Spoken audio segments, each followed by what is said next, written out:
6 of the Confederate States, thus reconstructed, had ratified the 14th Amendment.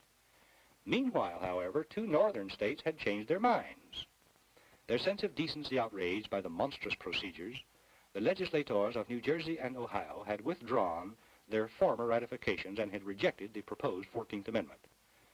This meant that, even with the 6 Confederate ratifications made at gunpoint, there were not enough ratifications to meet the constitutional requirement that 3/4 of all states must ratify a constitutional amendment.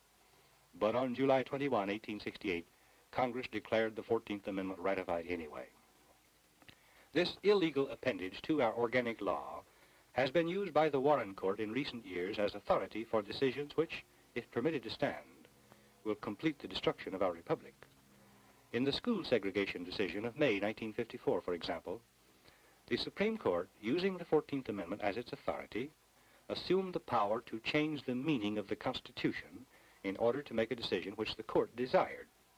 In the Monroe case decision of February 1961, the court held that the 14th Amendment gives certain individuals right to bypass the normal processes of law in state courts and to bring cases against state and local officials directly in federal courts. Dissenting in this Monroe case, Justice Frankfurter said the Supreme Court's decision completely eliminates the constitutionally reserved rights and responsibilities of all state and local governments. In the Baker versus Carr case of March 1962, the Warren Court held that the 14th Amendment gives federal courts power to control the apportionment and districting of states for purposes of state and local elections. This decision voided the laws of Tennessee, but 26 other states were also indirectly involved. This decision, giving the federal government power to regulate the composition and representation of state legislatures, makes state governments mere branches and tools of Washington authority. In the New York school prayer case of June 1962, the Supreme Court used the 14th Amendment as authority to reverse the meaning of the First Amendment.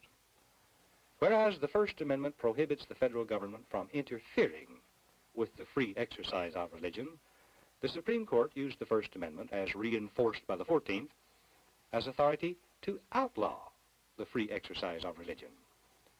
The destructive effect of these and other recent Supreme Court decisions will grow and multiply. The Constitution gives Congress authority to prohibit the court from accepting appeals in cases involving matters which, by the clear terms of our Constitution, are beyond federal jurisdiction. The public should strive to elect a Congress which will take such action. But even if this were done, we would still have the legal chaos which illegal Supreme Court decisions have already caused.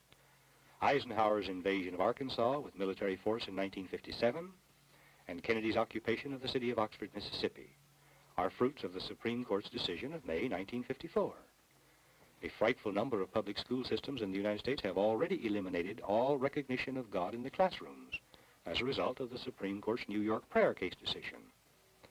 The most fundamental of states' rights, the right of representative government, free of outside interference and domination, has already been abrogated in Tennessee by the 1962 Baker versus Carr decision and is threatened in 26 other states.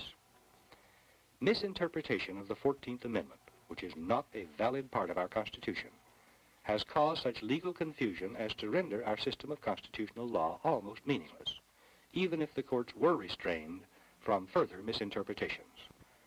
Obviously, we need to eliminate the 14th Amendment and all the fruits of it. Get rid of the amendment and nullify all court decisions, executive actions, administrative regulations, and laws based on it. But how? Congress could enact a resolution proposing repeal of the 14th Amendment, but this would be tacit recognition that the amendment is now legal. Moreover, this vital question should be resolved not by some branch or agency of government, but by the people themselves. Congress should enact a resolution resubmitting the 14th Amendment for legal ratification or rejection. If the people want the 14th Amendment and all that it has produced, they could persuade 3/4 of the state legislatures to ratify it legally. I believe, however, that if given a chance, the people would tell their state legislators to reject the 14th Amendment. Large numbers of Americans are coming to realize that unless the 14th Amendment and all its progeny are abolished, we will not, no matter what else we may do, restore constitutional government in the United States. The meaning of constitutional government is that the government must be bound by the contract, the Constitution, which created the government.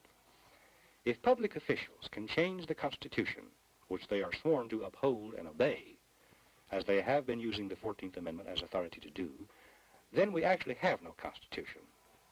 The law of the land becomes whatever officialdom wants it to mean on any particular day. We are at the mercy of a judicial oligarchy which today can say that the Constitution and the laws mean one thing, but tomorrow can decide that they mean something else. That kind of chaos has already been created in our whole system of constitutional law by Warren Court misinterpretations of the illegal 14th Amendment. I know of no way to remove this confusion except by removing the basis of it, the 14th Amendment. This is a decision, however, that should not be made by Congress, but should be made by the whole people, acting through due constitutional process, through process as prescribed in the Constitution. Goodbye.